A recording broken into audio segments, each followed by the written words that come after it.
நம்ம ஒரு இடத்த வாங்க போறோம் அப்படின்னா அந்த இடத்துக்கு தடவழி பாத்தி எப்படி இருக்கு அப்படிங்கிறத நம்ம தெளிவுபடுத்திட்டு வாங்கணும் அப்படின்னா தான் வருங்காலத்துல அந்த தடத்தை நம்ம சரியா பயன்படுத்த முடியும். அதை எப்படி பார்க்கணும் அப்படிங்கிறத பத்தி இந்த வீடியோல டீட்டெயிலா பார்க்கலாம். நம்ம ஒரு இடத்த வாங்கலாம் அப்படின்னு முடிவு பண்ணதுக்கு அப்புறம் புரோக்கர் கூட்டிட்டு போயோ அந்த நில உரிமையாளரோ அவங்களோட இடத்த காட்டுவாங்க.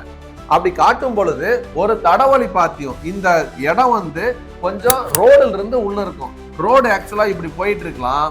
ரோடுல இருந்து இப்படி உள்ள தள்ளி தடவழி இருக்கும். இது தார் ரோடா இருக்கும், இது இடம் இருக்கும். இந்த ரெண்டையும் கனெக்ட் பண்றதுக்கு ஒரு வழிபாதை இருக்கும், அது ஒரு வண்டி பாதையா இருக்கும். வந்துட்டு போயிட்டு இருப்பாங்க.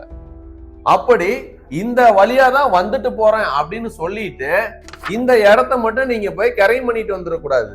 இந்த தடவழி பாத்தியத்துக்கும் இந்த நிலத்துக்கும் என்ன சம்பந்தம் இருக்கு அப்படின்னு பார்க்கணும். முதல்ல இது ஏதோ ஒரு காலகட்டத்துல அண்ணன் தம்பிகளா இருந்து இவங்களுக்கு தடப்பாத்தியும் கொடுத்திருக்காங்களா, கொடுக்கப்பட்ட தடப்பாத்தியும் சப்டிவிஷன் பண்ணியிருக்கா அப்படின்னு நம்ம பார்க்கணும்.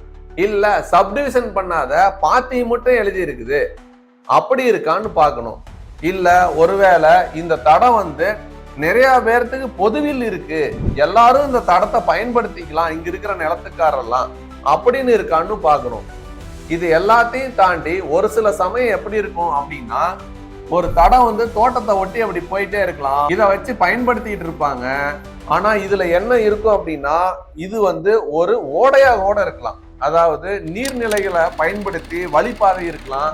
அந்த மாதிரி வழிபாதைகள் இருந்துச்சு அப்படின்னா நம்ம வருங்காலத்துல நம்ம இதை தடமா பயன்படுத்த முடியாம போயிடும். இதுவே ஒருவேளை இது நிலவில் உள்ள வண்டிப்பாதை, நத்தம் புறம்போக்கு இந்த மாதிரி கிளாசிபிகேஷன்ல இருந்துச்சுன்னா, அரசு நிலங்களா இருந்துச்சுன்னா அதெல்லாம் நம்ம பயன்படுத்த முடியும்.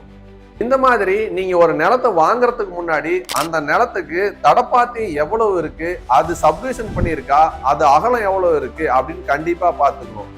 இது இல்லாம நீங்க ஒரு நிலத்தை வாங்கும் போது ஒரு தடவழி பாத்தியும் பக்கத்து நிலத்துக்காரர் கொடுக்குறாரு. இப்ப எடுத்துக்காட்டுக்கு இந்த நிலம் முழுசும் ஒருத்தருதுன்னு வச்சுப்போம். இதுல இவர் தடவழி கொடுக்குறாரு அப்படின்னா இதுல வண்டி வாகனம் செல்வதற்கு அப்படின்னு மட்டும் எழுதாம கூடவே இதனுடைய அகலம் எவ்வளவு, இந்த தடத்தோட அகலம் எவ்வளவு இருக்கணும் அப்படிங்கிறதையும் சேர்த்து கரெக்டா மென்ஷன் பண்ணி வாங்கணும். நீங்க எப்பவுமே ஒரு நிலத்தை வாங்கும் போது தடவழி பாத்தியத்தையும் கட்டாயம் பார்த்து அதனுடைய டாக்குமெண்ட், அதுக்கு வர்றதுக்கான வழிபாதைகள் என்னென்ன வகையில சேருதுன்னு பிரிச்சு பார்த்து சரிதானா அப்படின்னு பார்த்துட்டு வாங்குறது தான் உங்களுக்கு நிலையான தடவழி பாத்தியமா இருக்கும். இது மட்டும் இல்லாம இது கூடவே உங்களுக்கு இன்னொரு விஷயமும் நான் சொல்றேன். நீங்க ஒரு இடத்த வாங்குறதா இருந்துச்சுன்னா அந்த இடத்தோட வரலாறு கண்டிப்பா தெரிஞ்சுக்கணும். அதுக்கு நீங்க மை ப்ராப்பர்ட்டி ஆப் இன்ஸ்டால் பண்ணுங்க, ஈஸி காப்பி அப்படிங்கிற பட்டனை செலக்ட் பண்ணுங்க, கூகுள் மேப்ல லொகேஷனை செலக்ட் பண்ணுங்க, அந்த இடத்தோட ஈஸி காப்பியும் அந்த இடத்தோட வரலாறையும் டவுன்லோட் பண்ணிக்கங்க.